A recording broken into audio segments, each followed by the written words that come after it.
Welcome back to another episode of Take a Side, the sports talk show that lets you, the viewer, choose our winners. I'm your host, Jacob Polachek, and as always, be sure to get on Sided.co and the Sided Debates app for your chance to climb up that leaderboard and take home a $25 Amazon gift card. After an eventful Super Bowl Sunday that saw Tom Brady and the Tampa Bay Buccaneers defeat the defending champion Kansas City Chiefs, we'll be talking all that and more. Before we get into that, we're going to be talking top teams in the AFC. Today, I'm joined by Max McElroy and Blake Sevenbergen to talk who has the better future in the AFC, the Buffalo Bills or the Cleveland Browns. The Cleveland Browns easily have the best chance to be the next contender in the AFC over the Kansas City Chiefs for three reasons. The Cleveland Browns are a young football team, average age of 26. The Cleveland Browns are a talented football team. They've got Baker Mayfield, Odell Beckham, Myles Garrett, etc. And they have a ton of cap space. The Cleveland Browns have a ton of cap space to bring in more pieces this year to build their team even better than it is right now. Well, I have to disagree with the easily part. I think a lot of teams in the AFC are really great, and I think it's because of the young quarterbacks. And look at all of the AFC teams. Who is that best young quarterback outside of Patrick Mahomes?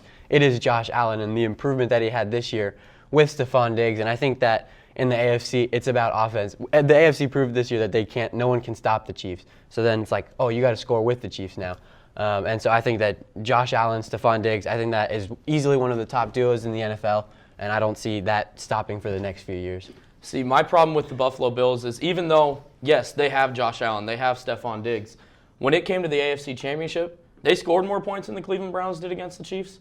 But the Browns played the Chiefs closer than the Bills did. Even though Patrick Mahomes was out towards the end of the game, they played well. You know, when the Browns needed to make a play, they made a play. And if they're a stop and a touchdown away from beating the Kansas City Chiefs in the playoffs, the Bills were not that close.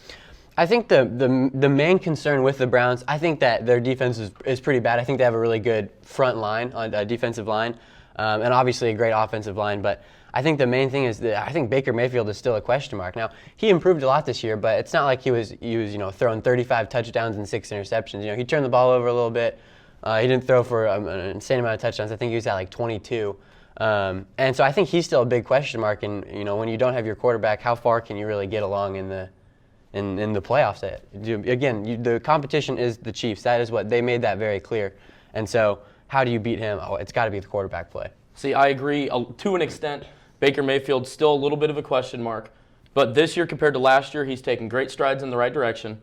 And also, they have a two-headed monster in the backfield. Nick Chubb, Kareem Hunt are an unstoppable force in the backfield. Great running back pair. Baker Mayfield, when he's giving the ball to them and then running play action off of it, that offense is unstoppable. And when you've got a genius like Kevin Stefanski running the show, he's great. NFL Coach of the Year this year, and he's only going to get better. I think the Cleveland Browns, the ceiling it's astronomically high for them. And plus, they get a couple pieces on their secondary with the cap money they have. That defense is good too. Yeah, I think that Kevin Stefanski is awesome. I think he did a great job this year. And it's really interesting to me because the AFC, I think everyone talks about the Chiefs as this new dynasty, but the AFC has a lot of really good teams. Mm-hmm. Not only that, but they're young teams. So I don't necessarily know if the Chiefs are going to be like, this is the team that can, run away and start a new dynasty, because I think there are a lot of teams that are going to be there for a while. But even talking about the Bills, it's like the Bills are a young team still. I think they definitely need some pass rush, obviously. But at the end of the day, you're looking at the guy. I think in terms of arm talent, Patrick Mahomes and Josh Allen, I think are pretty similar. Now, I don't know if Josh Allen can throw it, when he's falling down sideways on the ground, but it's just talking about a guy who can throw the ball deep, receivers who can get open, and I don't think you can really stop that anymore in the AFC. Yeah, I agree. The AFC is loaded. Tons of talent in the AFC. With the Bills, you're right. They need some defensive pressure on the defensive line. Another problem for them, though, they're negative in cap. And Matt Milano, one of their star middle linebackers, he's in free agency. And they don't have the money to pay him. That's another piece that they could potentially lose. Yeah, it'll definitely be an interesting offseason, but we are going to go to break, and we will see you when we get back.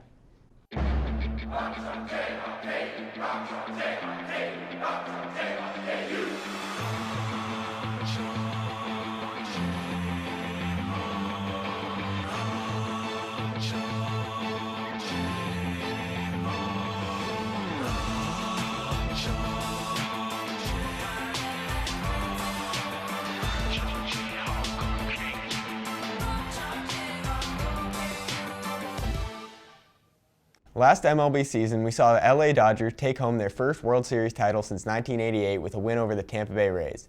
However, this offseason, the emerging Padres, led by MVP candidate Fernando Tatis Jr., are emerging as a popular pick to take home the NL West crown after adding Cy Young pitcher Blake Snell. I'm joined now by Marina Saver and Ryan Atchison to debate who will win the NL West. I think the Padres will win the NL West. Look, you got to give a ton of respect and credit to the San Diego front staff right now. General Manager A.J. Preller and owner Ron Fowler have sent the message that they're ready to win now. And one of the biggest needs they've addressed this offseason is adding their pitching. They went and traded for Blake Snell, former Cy Young winner. They went and traded for Yu Darvish, adding them on top of finishing in third in wins, pitching wins this season, and they're fifth in strikeouts. And one of the things that's really scary is they had more quality starts than the LA Dodgers last season. So you're adding Snell and Yu Darvish on top of Danielson Lamet, who finished 2020 All-MLB team with a 2.09 ERA, and it was the fifth lowest in MLB.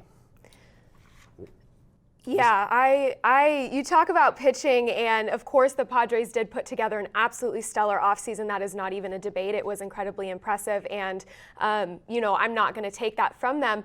But you follow them in the offseason, it's like, oh, they're adding, Snell and Darvish and all of these great pitchers, and they are a new and improved Padres team.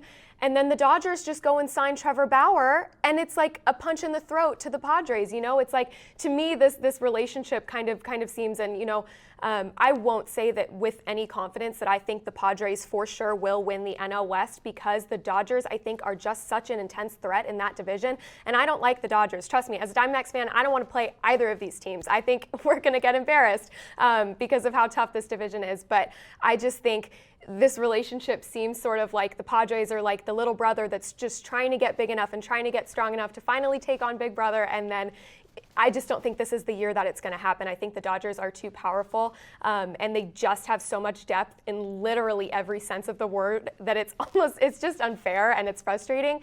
But yeah, I am not confident enough in what the Padres have put together, even though it's stellar and it's incredible, that it will be enough to push the Dodgers out of that first place spot that they have held for the past 8 years. That is very true. They have held first place in the last 8 years. But keep in mind, the Padres this year finished second place. Mm-hmm. That was the first time since 2010 where they finished higher than third. This team is in the right direction. With Manny Machado, with Fernando Tatis Jr., you added Drexen Profar a couple years ago. You added Eric Hosmer a few years ago. You got Trent Grisham, who breakout candidate last year, Gold Glover.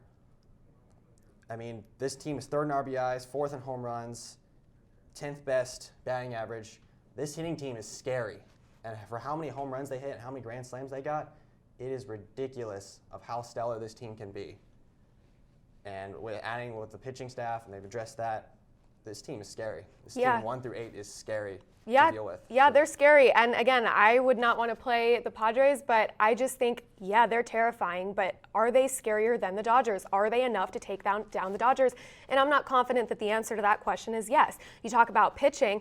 The Dodgers have essentially a 6-man rotation from which they can choose five starters and have a guy like Dustin May or Urias who can go to the bullpen just because they just can. And Bauer's talking about him, he wants to pitch every fourth game, and if that's allowed and he can do that, that would be incredible for them, because if he can have a year like last year, even if it's not, as incredible, that would still be great for the Dodgers. It goes without saying how wonderful of a signing he is.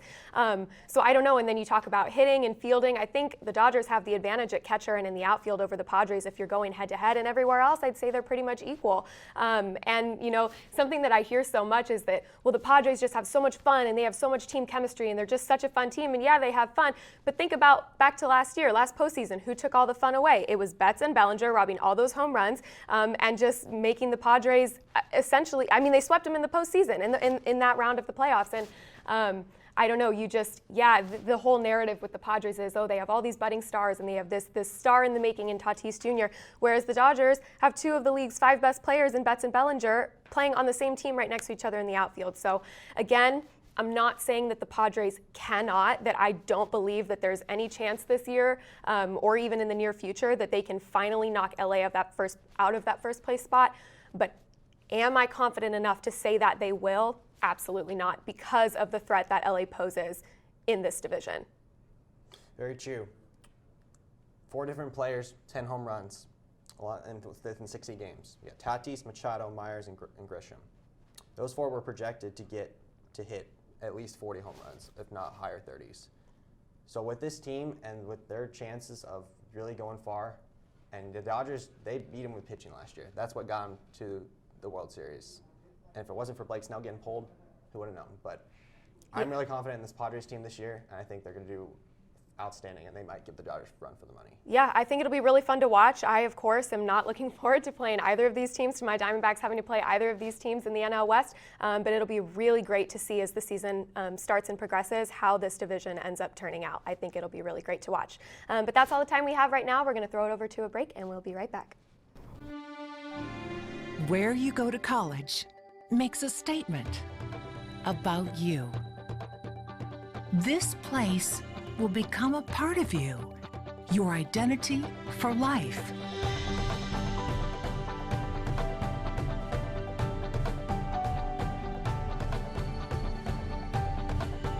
The University of Kansas, a great place to be you. After a controversial first half of Sunday's Super Bowl that saw numerous penalties and challenges, many are arguing that the NFL challenges should be reviewed by a third party as they do in the NBA and MLB. I'm joined by Take a Side's very own Jack McGar and Jerome Sweeney to debate. Yeah, I mean, with the NBA, they've had the Secaucus third-party review in New York for 4 years now, and it has not missed at all yet. They have a third party that constantly reviews every game. They have one referee that's outside of the game that can review every big call in each game. I don't really know why the NFL hasn't used this. I mean, with the biggest game of the year watched by tens of millions, maybe even hundreds of millions of people, and you don't have a third party that can review controversial big-time calls that can affect the entire outcome of a game, I just don't see why you would use that, especially when one call can make the difference between who wins a championship. I just don't get that.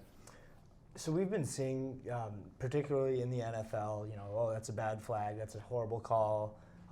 Let's get a challenge flag out there for it, and we'll see how that goes. They tried it last year with offensive pass interference and defensive pass interference. We all know how that went. Didn't really work out, but those were just the referees on the field that were reviewing their own calls. So obviously, you're going to see your own call, and you're not going to want to overturn it. But, however, if you look at the NFL's total penalties this year compared to last year, there was over 700 fewer penalties this year than last year.